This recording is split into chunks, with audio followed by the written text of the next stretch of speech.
setelah 6 tahun ditabok lawan-lawannya, Honda akhirnya memilih untuk fight back lawan-lawannya, yakni dengan launching second gen Honda BR-V.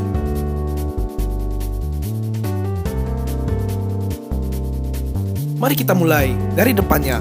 Jujur ini sangat fresh banget, benar-benar seger banget, benar-benar beda banget dari yang lama berkat pengaplikasian bahasa desainnya yang baru. Underguard dengan finishing silver di bawah itu termasuk rapi dan terlihat proporsional. Beserta garis ujung dari lampu depan kiri hingga lampu depan kanannya itu cukup rapi dan nyambung sama gear depan yang ada logo Hondanya itu. Finishing chrome depan yang didampingi yang ada logo Hondanya itu termasuk cukup rapi.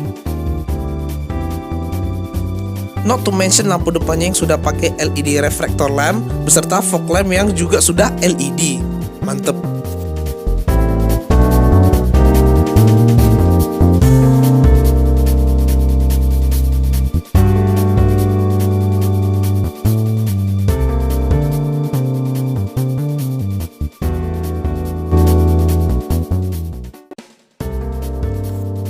Mesinnya pakai yang ada di City Hatchback 1500cc DOHC 121 PS dan 145 Nm.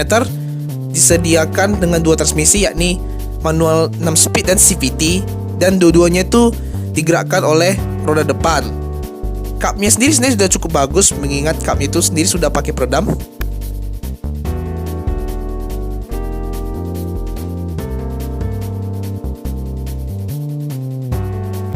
Sampingnya, ini yang menurut gua sedap dipandang. Dalam artian, dia jauh lebih rapi dan garis desainnya itu jauh lebih streamline.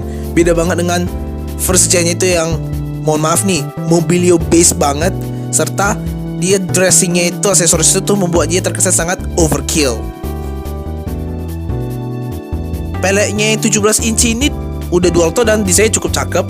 Walaupun ya remnya belang, depan itu cakram, belakang itu tromol. Setidaknya semua remnya sudah ABS, EBD, dan BA. Fender hitam yang di bawahnya tuh gak overkill, proporsional, dan list silvernya itu terasa pas.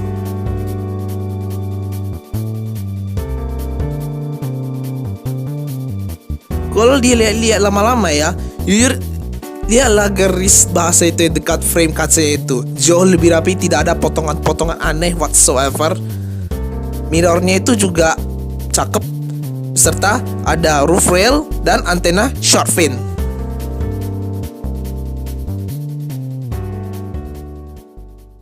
Belakangnya, my first verdict, dia itu clean. Tidak ada tuh hiasan lampu yang panjang-panjang ala Honda kekinian sih di beberapa produk. Dia malah hanya ada lampu biasa, badge Honda, BR-V, Prestige, atau itu yang Prestige itu tergantung varian sih. Hampir semua badge itu away. Ini desainnya rapi banget, clean. Sensor parkirnya di mana? Ada di bumper, terutama yang warna hitam. Dan itu kalau dilihat cukup rapi. Not to mention dia sensor parkirnya ada 4.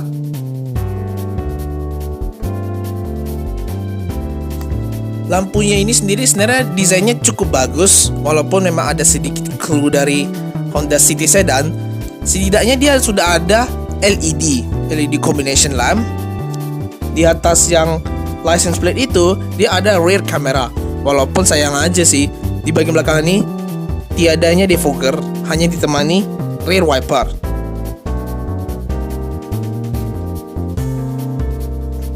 Bagasi yang ada di BR-V ini termasuk cukup luas, walaupun dia di jok baris ketiganya itu dia lumayan berkurang sih, tapi setidaknya dia masih ada space. Kalau mau lebih luas lagi, yang jok baris ketiga itu bisa dilipat dan hasilnya cukup baik, dan space-nya itu bertambah cukup drastis, typical Honda.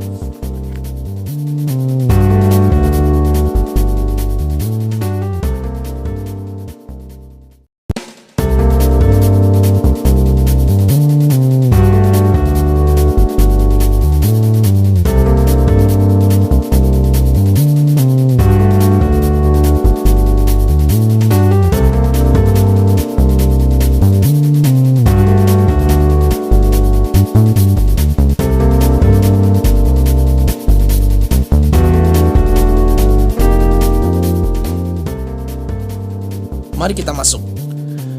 Kalau dari interior, kalau ada yang bilang ini mirip Honda Brio Amaze, ya benar sih, karena emang desainnya emang benar-benar literally dari itu.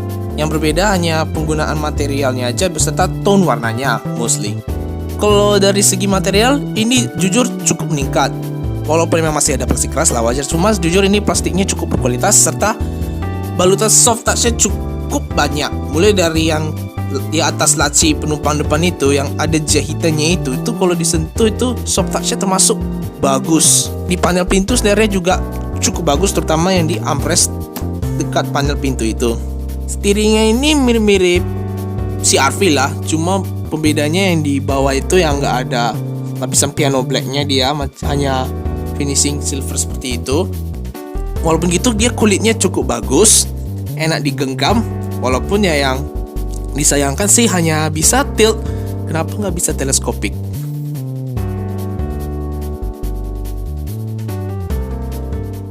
Depannya kita ada speedometer dengan layar TFT 4,2 inci yang memberi kita berbagai informasi mengenai mobil sih atau MID, dan juga itu juga tepat menampung salah satu fitur yang membuat mobil ini bisa menjadi deal breaker, yakni Honda Sensing, menjadikannya dia mobil pertama di kelasnya dengan fitur semacamnya.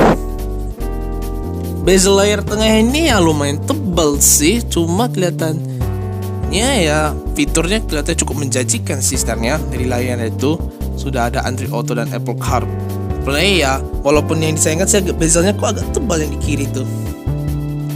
Setidaknya Anda sudah disambut Twitter yang tidak mengganggu atau terlalu bertabrakan dengan dashboardnya itu, sehingga suara dihasilkan bisa lebih luas, dan juga cup holdernya juga termasuk cukup banyak seperti Honda pada umumnya. Mind you ya, tidak ada EPB di sini. Yang ada Anda hanya masih pakai rem tangan biasa. Joknya masih manual, belum ada elektrik-elektrikan whatsoever. Tapi setidaknya posisi mengemudi yang didapatkan ya lumayan lah. Walaupun gak ada teleskopik, tapi setidaknya joknya ini kulitnya cukup berkualitas. Dan juga ketika duduki dia cukup enak dan terasa tebal, gak murahan sama sekali.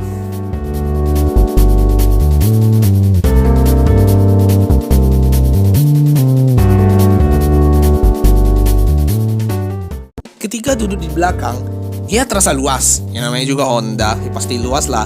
Selain luas, ini panel pintunya ini walaupun ada plastik keras, tapi soft touch-nya pun juga bagus dan berkualitas dan enak untuk diraba-raba. Joknya ini termasuk cukup bagus, kulitnya bagus dan terasa enak diduduki. Selain dia terasa cukup empuk, dia ada armrest tengah, walaupun ya gak ada cup holder. Kerebahannya pun cukup sudah bisa diatur sampai yang rebah banget. Jujur aja enak. Legroom atau headroomnya udah 20 ditayangkan lagi lah ya. Soalnya untuk gue yang 172 aja udah sangat lapang. Namanya juga Honda, terkenal dengan mobilnya yang sangat spacious dan juga practical. Untuk baris ketiga, joknya emang cukup bagus, cuma emang ya idealnya emang dari kalau dilihat dari space-nya emang untuk anak-anak sih paling pas emang 7-seater ini, terutama untuk yang jok baris ketiga nih. Namun dia aksesnya termasuk gampang berkat jok baris keduanya ini yang mengadopsi sistem one touch tumble seperti Mobilio. Legroomnya sebenarnya terasa pas-pasan, headroomnya lumayan walaupun masih masuk hitungan lumayan.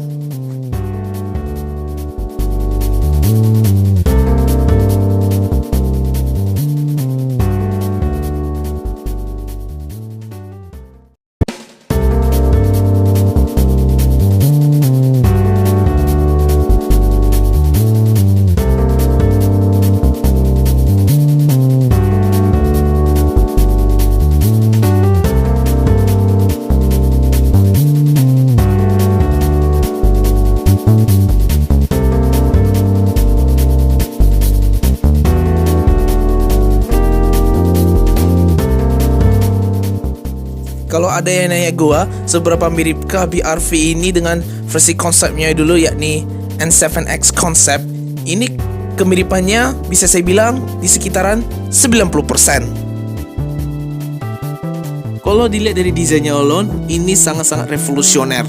The first of many. Semoga aja desain yang super cakep ini is not a fluke in the future.